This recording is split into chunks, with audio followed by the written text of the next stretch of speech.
तुमच्या शेतात तण येतं आणि आंबा पीक लावलेलं आहे, तर मग तिच्यावर उपाय काय? तर तुम्ही मला म्हणतात की मल्चिंग पेपर सांगा.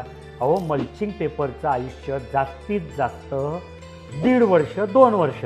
तुमच्या आंबा पिकाचं तर 20 वर्ष आयुष्य आहे. मग तिथे मल्चिंग कसा चालेल? आणि मल्चिंगमुळे काय अडचण येते की मल्चिंगमुळे तण येत नाही, पण सोबत सूर्यप्रकाश पण मध्ये जात नाही आणि हवा पण आत बाहेर करत नाही, पाणी पण आत बाहेर करत नाही. त्याच्यामुळे अशा दीर्घकाळासाठी मल्चिंगचा शेतात उपयोग करू नये. ते ठीक आहे, एक पीक घ्यायचं होतं तेवढं लावलं आणि काढून टाकलं, त्याच्यासाठी मल्चिंग परफेक्ट आहे.